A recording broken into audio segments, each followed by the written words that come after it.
Everyone, देखिएगा, कल हमने आपको पिछली वीडियो में कितना बताया था? 138 तक के आर्टिकल कंप्लीट करा दिए।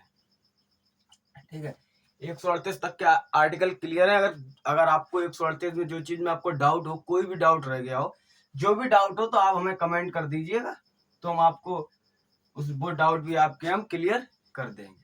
पिछली वीडियो देखिए, अगर कुछ भी आपको उसमें डाउट हो, कोई चीज ना समझ में आई हो, तो आप उसे मुझे कमेंट कीजिए कि सर मुझे ये डाउट रहेगा, तो वो भी हम आपको अच्छे से बता देंगे कि जिस हिसाब से आपको जल्दी समझ में आ जाए। ठीक है, उस हिसाब से में भी हम आपको समझा देंगे। देखिए, आज हम देखते हैं 139 का अनुच्छेद 139 में क्या दिया गया है। कुछ ऋण निकालने की शक्तियों का उच्चतम न्यायालय को प्रदत्त किया जाना। तो अपनी जो रेट होती है, ठीक है, रेट कितने प्रकार की होती है? रेट 5 प्रकार की होती है। रेट में क्या क्या होता है वो उसकी वीडियो हमने बना रखी है, आप जाके वो वीडियो देख लीजिएगा। 5 प्रकार की रेट होती है। ठीक है, पूरे रेट पे पूरी वीडियो बनी है। 5 प्रकार की रेट होती है, तो 5 प्रकार की रेट होती है। अगर एक्स्ट्रा पड़े तो 5 प्रकार की रेट के बाद अगर कोई एक्स्ट्रा रेट की जरूरत पड़ती है, तो आप वो छठी रेट भी सुप्रीम कोर्ट अपना जारी कर सकती है। छठी रेट भी जारी कर सकती है। इस बारे में चर्चा किसमें दी गई थी? 139 के अनुच्छेद 139 में। अनुच्छेद 139 में रेट निकालने की शक्तियों की चर्चा की गई है। ठीक है, अब आते हैं 139 में। 139 में भी देखा था। अभी 139 का यानी 139 का आप लोग ए भी लिख सकते हैं। 139 का ए, कुछ मामलों का अंतरण या हम लोग इसे स्थानांतरण भी कह सकते हैं। स्थानांतरण,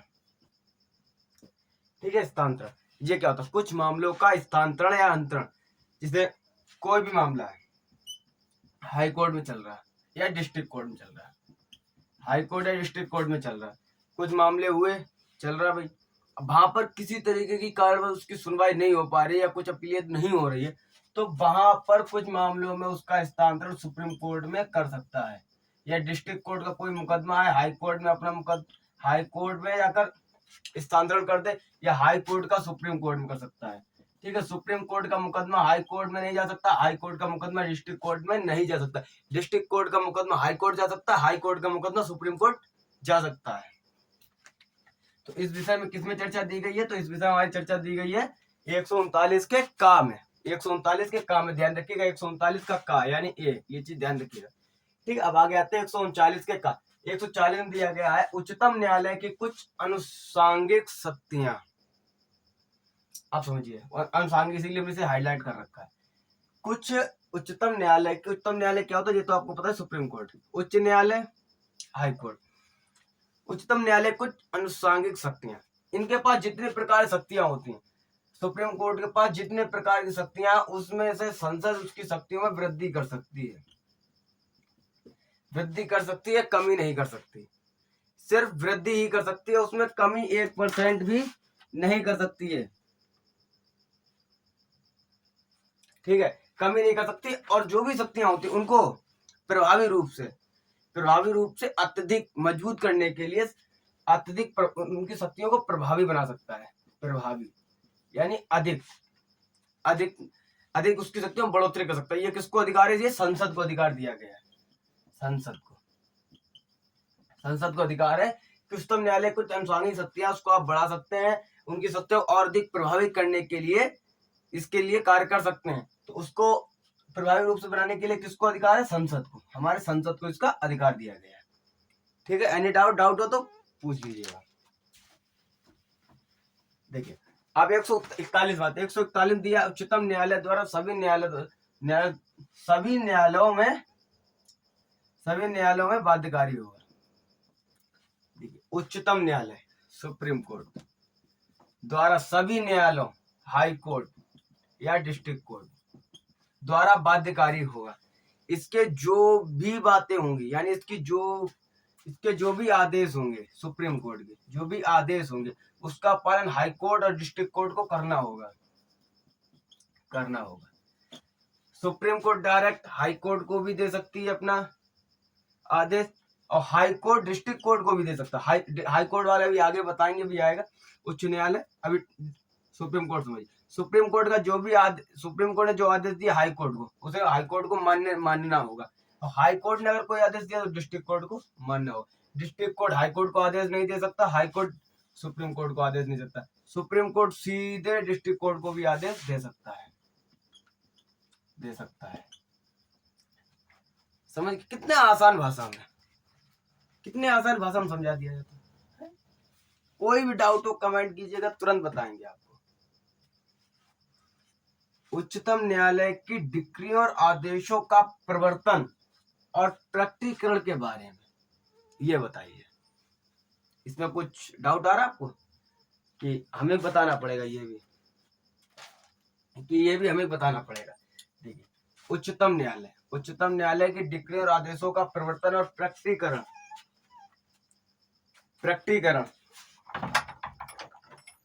ठीक है, प्रकटीकरण के बारे में। उच्चतम न्यायालय की डिक्री और आदेशों का प्रवर्तन प्रकटीकरण के बारे में। उच्चतम न्यायालय सुप्रीम कोर्ट, उच्चतम न्यायालय सुप्रीम कोर्ट, ये ब्लैक से लिखे, उच्चतम न्यायालय सुप्रीम कोर्ट, ठीक है, कि डिक्रियों और आदेशों, मतलब जो भी उनके आदेश होते हैं, आदेश होते हैं किसके, सुप्रीम कोर्ट के, सुप्रीम कोर्ट के जितने आदेश होंगे।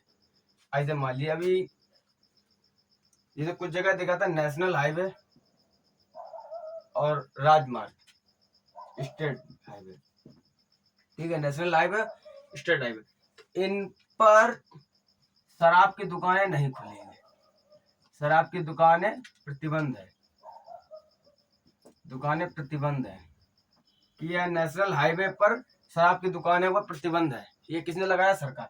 अब अगर सरकार ये चाहे कि नेशनल हाईवे की, नेशनल हाईवे में हम शराब की दुकानें खोलना चाहेंगे, ठीक है, अगर इस बात पर सुप्रीम कोर्ट भी राजी है, सुप्रीम कोर्ट भी राजी है तो वो खोल सकती है, सुप्रीम कोर्ट की राजी। आप ऐसे समझ लीजिए कोई भी आदेश सुप्रीम कोर्ट द्वारा दे दिया गया, कोई भी आदेश दे दिया गया, अगर उससे विपन्न जाकर उससे अगर कोई हानि हो रही है या उससे उस आदेश से कुछ नुकसान हो रहा है, संवैधानिक तंत्र विफल हो रहे हैं, कोई भी ऐसी बात हो रही जो घटना मौजूद में ना हो, कोई दिक्कत बढ़ रही है, कुछ भी हो सकता है, जो